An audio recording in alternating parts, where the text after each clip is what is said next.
ආයිබෝන් මේ මාලිමාවේ ඉන්න උන්නැහැලගේ ගොන් කතා ගොන් වැඩ නිසා අපිටත් වැඩ තියෙනවා. ජනාධිපති අනුර කුමාර දිසානායක ජපානයේ සංචාරයක දැන් යෙදිලා ඉන්නවා. ඒ රටවල් වල දායක සභාවල් ඇති කරලා තිබ්බා මෙතුනට පෙර මේ මාලිමාවේ අය ගිහිල්ලා. ඉතින් මේ දායක සභාවේ ඒගොල්ලෝ තමයි අර දෙන්නේ කරවල කෑල්ල හාල් සේරුව පොල් බෑය මල්ලේ දාලා දීලා බස් කුලියක් දෙන්නේ. අන්න ඒ බැතිමත් මේ ජපානයේ තිබෙක රැස්වීමකද ඒක බැතිමතෙක් කියනවා රනිල් වික්‍රමසිංහ මහත්තයා අර නිල් පාට බස් එකේ ගෙනිච්ච හින්දා වයින් බෝතලයක් බිව්වලු. දැන් ඉන්න ගෑනුවත් බොන්නේ නැහැ වයින්. දැන් ඉන්න ගෑනු බොන්නේ වොඩ්කා විස්කි. ඒ උන්නහැට ඊට වඩා හොඳයි බෝතලයක් කරන් තමන්ගේ හුලිච්ච පුරවගෙන තමන්ම බිව්වන.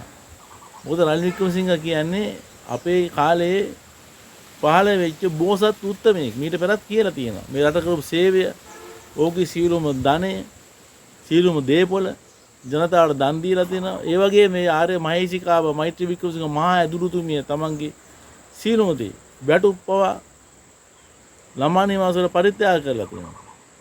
එහෙම බෝසත් උත්තමයෙක් කිරේ විලංගුවේ දානවා දකින්න තරම් මුග්ධ දුර්ජන මිනිහෙක් කැටියට තමයි මේ මාලිමාවේ අර වයින් බෝතල් කාර්යාව මම දකින්නේ. ඒ මිනිහට තිබුණා හරිනම් ජනාධිපතිවරයන් ප්‍රශ්න කරන්න රනිල් වික්‍රමසිංහ නම් තමන්ගේ දේපොළ සියල්ලම දන් දීලා තියෙන්නේ. ඔබතුමාගේ තමුත්තකම ගෙදර ඒව නැත්තම් කඩවත පැත්තේ අලුතින් හැදුවයි කියන මම හිත දන්නේ. ඒ නිවාසය තමන් ඉගෙනත පාසලට හෝ කොහෙට හෝ දන් දීමකට හෝ මොන හරි ලියලා තියෙනවද කියලා අහන්න තිබුණා. අහන්නේ මොකද බැතිමතානේ. ඒ විතරක් නෙවෙයි අහන්න තමයි විජේවීර සහෝදරයානේ ජනතා විමුක්තිපුරේ නිර්මාතෘ.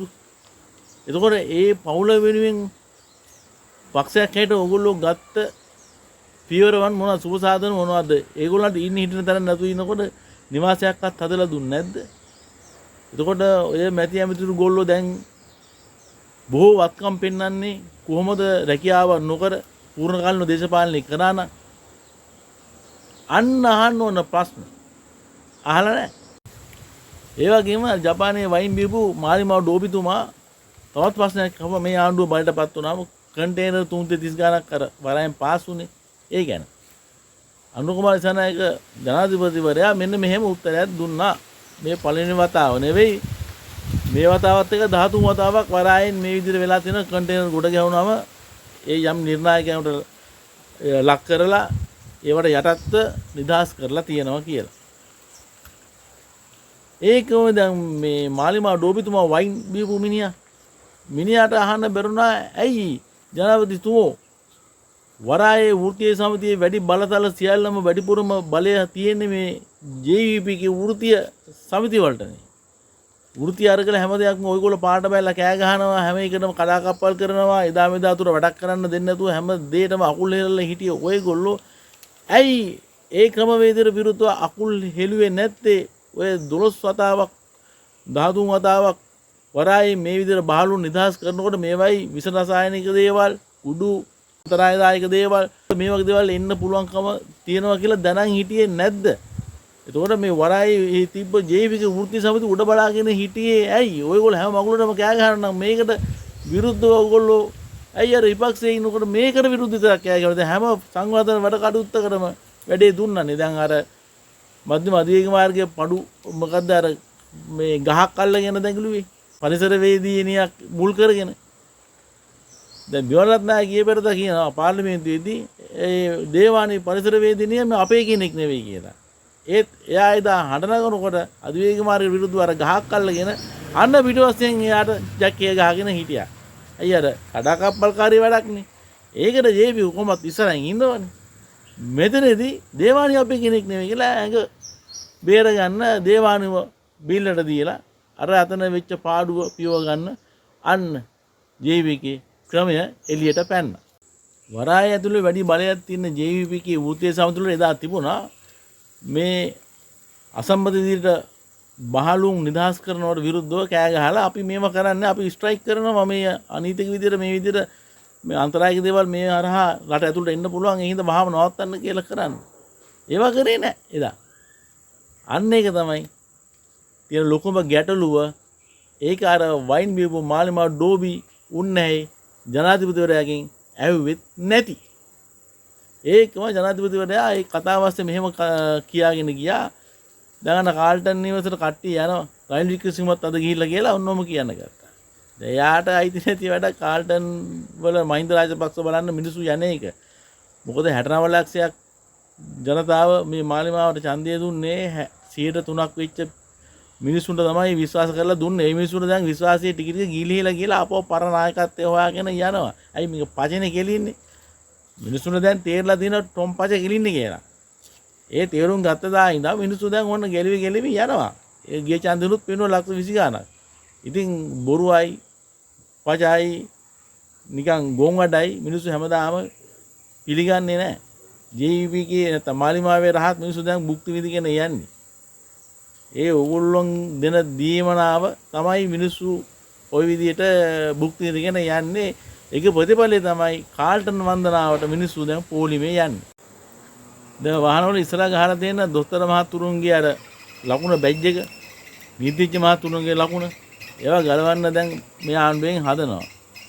හැබැයි මෙතනදී දොස්තර මහතුරුන්ගේ බැජ් එක ගලවන එක ගැන නම් ගැටලුවක් තියෙනවා. මොකද ඈත තියාම පොලිස් නිලධාරීන්ට පුළුවන් මේ දොස්තර මහත්තයෙක් ඉන්නේ කියලා ඒ වාහනයට ඉඩ කඩ දීලා ඉක්මනට යවන්න. මොකද දොස්තර මහතුරුන්ගේ කාර්ය බහුල අය අපේ රටේ. ඒගොල්ලන්ට වෙලාවක් කලාවක් නැහැ. ප්‍රයිවට් ප්‍රැක්ටිස් කරත් ඒ වගේම හොස්පිටල් එකේ රාජකාරී කරත් අතිශය කාර්ය බහුලයි. විශාල වශයෙන් රෝගී තත්ත්වයන් තමයි රටේ තියෙන. රෝගීන් විශාල වශයෙන් ඉන්නවා. මිනිස්සු ඔක්කොම ලෙඩ වෙලා ඉන්නේ. දොස්තර මහතුරු අඩුයි හිඟ වෙලා ඉන්නේ. එයාට ප්‍රහාණ පහසුකම ඉක්මනටම දෙනවා. ඇම්බියුලන්ස් හා සමානවම ගිලන් රථ හා සමානවම දොස්තර මහතුරුන්ගේ වාහන වලටත් ඒ පහසුකම දෙන්න ඕනේ. අනිත් අය ගැන නේ මම කියන්නේ දොස්තර මහතුරු ගැන. මොකද හදිසි රෝගීන් බලන්න ඒ වගේම ඔපරේෂන් වලට මේ වගේ තත්ත්වයන් වලට දොස්තර මහතුරුන් ඉක්මනට යන්න වෙනවා රෝහල් වලට. ඒකට ඒගොල්ලන්ට අවස්ථාව ලබා දෙන්න ඕනේ. මේ අර මයිසලා කිව්වා වගේ ගිලන් රථ වගේම ඒ chance එක දිය යුතුමයි කියන අදහස මගේ තියෙනවා. ඉතින් මාලිමාව මේ සම්බන්ධව ගන්න තීරණයේදී ඒක සංශෝධනය කරගත්තොත් නම් හොඳයි. තවත් සමාජ රූ කතාවක් කියනවා මේ අර අහවල් ලිංගිකත්වයේ තියෙන මිනිස්සුන්ට ලෝකේ පුරා ඉන්න උන්ට ලංකාවට එන්න අවශ්‍ය කරන නීති රීති පනත් සම්මත කරන්න යනවා කියලා. එහෙම ගත්තම මේක ලොකු වසංගතයක් ඉස්සරහදීකුත් වෙනවා. දැන් ඔය තියෙන විදිහට තියනවා ඇරෙන්න ඊට වඩා දෙයකට ගියොත් එහෙම අර පිලිපීනේ ගිහිල්ලා බලන්නකො මේ මාලිමා ගෝබ්බියෝ ගිහිල්ලා තියෙනවද නැද්ද දන්නෙත් නැහැ. තායිලන්තේ ගිහිල්ලා බලන්නකො එක සැරයක් හරි ගියාම පාරේ යන්න බෑ. පිළිමිට පාරේ යන්න බෑ. අහවල් උන් ඇවිල්ලා පස්සෙන් එනවා අතින් අදිනවා මේ එන ප්‍රශ්න ඒ මේක සමාජගත කරලා මේකට නීති අනුකූල තත්ත්වයක් දෙන්න ගත්තොත් එහෙම වසලා ඉවරයි. සාමාන්‍ය මිනිසුන්ට. ඒකට ගැටලුවක් වෙනවා ගෑනු අඳුරන්නත් බෑ මිනිස්සු අඳුරන්න බෑ තායිලන්තේ ගියාන් පස්සේ. එහෙම තත්ත්වයක් තියෙනවා. ඉතින් ඒ නිසා මේ මීට වඩා හිතන්න එනවා ගොන් වැඩ නම් කරන්න හදන්න එපා රජෝ. මම දන්නේ මේ ආගමික නායකයෝ පවා මේ කාදිනතුමත් මේකට විරුද්ධව කතා කරනවා. ඉතින් ඒක තිබ්බිතර තිබ්බනම් හොඳයි. කර කියා ගන්න දෙයක් රහසිගතව කරගන්න ඇරලා ඒ සමාජයට නිරාවරණය වෙන එක වළක්වන එක තමයි හොඳම දේ. තවත් ඔය පාසල් වල ළමයින් ගැන තියෙන මේ දඩුවම් දෙන සම්බන්ධව පනතක්ද මොකද්ද කියන්න හදනවා කියලා තියෙනවා. ඒ ගැන අපි පස්සේ කතා කරමු. මොකද මේ ඔක්කොම හොර රහසී යටින් තමයි එන්නේ. අර ඉතිහාස විෂය ගැන කතා කර මේ පාසල් වලින් අයින් කරන්න හදනවද නැද්ද කින්ද මන්දම විචිකිච්ඡාවන්නේ තියෙන්නේ. මේ ඔක්කොම අර ඉන්දියාවත් එක ගිවිසුම් ගහුවා වගේ තමයි. ඔක්කොම යටින් හොරෙන් මෙහෙන් වෙන දේවල් හරියට දෙයක් එළියට එන්නෙත් නැහැ කියන්නෙත් නැහැ. යන්තම් මුට්ටි දානවා වගේ සමාජයට පොඩ්ඩක් දානවා ආයි පස්සට ගන්නවා. පොඩ්ඩක් දානවා පස්සට ගන්නවා. ඉතින් බොහොම විචිකිච්ඡා සහගත තත්ත්වයක් තමයි මේ නිර්මාණය වීගෙන යන්නේ. එන යාළුවනේ ජයවා කියන්න බෑ. ඉතින් ජය වෙන්නේ නැහනේ. කොහමද තුන් වෙල කාලා ඉන්න බලමු. මොකද කවුරුත් අපිට හාල් සේරුව දෙන්නෙත් නැහැ. කරවල කෑල්ල පොල් බෑයවත් දෙන්නේ නැහනේ. යන තැනකින් අපිම හම්බ කරන් කන්න ඕන.